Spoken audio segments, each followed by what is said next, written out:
అన్నట్టుగా అయితే చెప్పడం జరిగింది. ఇప్పుడు ఈ కామెంట్స్ అయితే ఈ సినిమా మీద ఇంకా బజ్ ఏర్పాటయ్యేలా చేశాయి. అంటే మామూలుగా రెగ్యులర్ గా కమర్షియల్ ఫార్మాట్ సినిమాలు ఎలా ఉంటాయో అటువంటి ఒక క్లైమాక్స్ ని ఈ సినిమాలో ఉంచకుండా కొత్తగా ప్లాన్ చేస్తుంటే ఎలా ఉండబోతుంది అన్న క్యూరియాసిటీ ఇప్పుడు హరీష్ శంకర్ గారు సినిమాలో పెట్టడం జరిగింది. సినిమా ఇంటర్వ్యూ ఈ విధంగా ఇచ్చి ఈ విధంగా కామెంట్స్ చేసి ఎలా ఉండబోతుందని ప్రేక్షకుల ఊహకే వదిలేసే విధంగా అయితే ఆయన కామెంట్స్ చేయడం జరిగింది. సో చూద్దాం, మరి రేపే సినిమా రిలీజ్ కాబట్టి ఈ సినిమా క్లైమాక్స్ ని హరీష్ శంకర్ గారు ఎలా డిజైన్ చేశారు, ఎలా దాన్ని ప్లాన్ చేశారు, పవన్ కళ్యాణ్ గారు ఎలా కనిపించబోతున్నారు అనేది ఒక క్యూరియాసిటీ అయితే ఆడియన్స్ లో అయితే ఉంది. అండ్ ఈ సినిమాకి సంబంధించి ఇప్పటికే పలు రకాల రివ్యూస్ రావడం జరిగింది. అంటే బాలీవుడ్ లో హిందీ డబ్బింగ్ టైంలో చూసిన ఒక డైరెక్టర్, సింగర్ ఒక పాజిటివ్ రివ్యూ సినిమాకి సంబంధించి ఇవ్వడం, 4 రేటింగ్ ఇవ్వడం పైకి గాను, అలాగే దుబాయ్ నుంచి ఒక రివ్యూ రావడం. ఉమైర్ సంధు ఆయన బాలీవుడ్ క్రిటిక్ దుబాయ్ లో సెన్సార్ టైంలో సినిమా చూసి ఈ సినిమా అద్భుతంగా వచ్చింది, పవన్ కళ్యాణ్ గారే ఈ సినిమాకి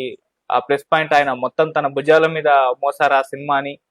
ఈ సినిమా విజయం పవన్ కళ్యాణ్ గారికి ఒక బిగ్గెస్ట్ బ్లాక్ బస్టర్ ఈ సినిమా అయిపోయిందని చెప్పేసి ఆయన రివ్యూని చెప్పడం జరిగింది. అలాగే సెన్సార్ వాళ్ళు ఈ సినిమాకి సంబంధించి మంచి పాజిటివ్ అభిప్రాయాలను అయితే చెప్పడం జరిగింది. అలా ఈ సినిమాకి సంబంధించి రివ్యూస్ కూడా ఇప్పటి వరకు రిలీజ్ అయినవన్నీ కూడా పాజిటివ్ రివ్యూస్ రావడం అయితే జరిగింది. అండ్ ఈ సినిమాలో ఇండస్ట్రీ వర్గాల్లో ఈ సినిమాకి సంబంధించి కూడా మంచి పాజిటివ్ రెస్పాన్స్ వచ్చింది. అంటే ఫస్ట్ హాఫ్ లో 2 ఫైట్స్ అద్భుతంగా వచ్చాయి, సెకండ్ హాఫ్ లో 2 ఫైట్స్ ఉంటాయి, అవి కూడా అద్భుతంగా వచ్చాయి. దేఖ్లేంగే చాలా ఫ్యాన్స్ కి ఫీస్ట్ అని చెప్పుకోవాలి. అది థియేటర్ లో వచ్చినప్పుడు ఈలలు విజిల్స్ ఖాయము అన్నట్టుగానే ఇండస్ట్రీ వర్గాల దగ్గర నుంచి కూడా సమాచారం. అలా ఈ సినిమా భారీ అంచనాల వద్ద మంచి పాజిటివ్ వైబ్స్ మధ్య రిలీజ్ కాబోతుంది. సో రేపు రిలీజ్ కాబోతున్న నేపథ్యంలో మరి ఈ సినిమా ఎలా ఉంటుంది, పవన్ కళ్యాణ్ గారి అభిమానులు ఎలా సెలబ్రేట్ చేసుకుంటారు వాళ్ళ హీరో తెరపైన కనిపించినప్పుడు, అలాగే మరి సినిమా క్లైమాక్స్ గురించి హరీష్ శంకర్ గారు ఈ రేంజ్ లో ఎలివేట్ చేస్తారు కాబట్టి ఎలా ఉండబోతుంది, ఎలా ఎంత కొత్తగా ప్లాన్ చేస్తారనేది ఆ క్యూరియాసిటీ ఉంది జనాల్లో.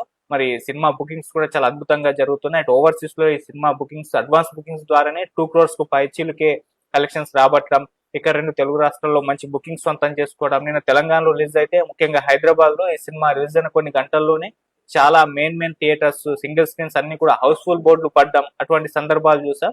సో అలా సినిమా మీద ఏ రకంగా ఎక్స్పెక్టేషన్స్ ఉన్నాయో బుకింగ్స్ చూస్తేనే మనకు అర్థమైపోతుంది.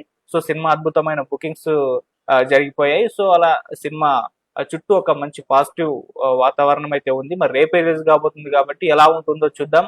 హరీష్ శంకర్ గారు చెప్పిన క్లైమాక్స్ ని ఆయన ఎలా డిజైన్ చేశారో చూద్దాం. సో ఇంకొన్ని గంటల టైం మాత్రం ఉంది కాబట్టి అప్పటి వరకు అయితే వెయిట్ చేసి చూద్దాం. పవన్ కళ్యాణ్ గారి ఉస్తాద్ భగత్ సింగ్ సినిమా ఎలా ఉండబోతుంది అనేది రేపటిలో మనకు ఒక క్లారిటీ అయితే వచ్చేస్తుంది. అప్పటి వరకు అయితే వెయిట్ చేద్దాం. Thank you so much.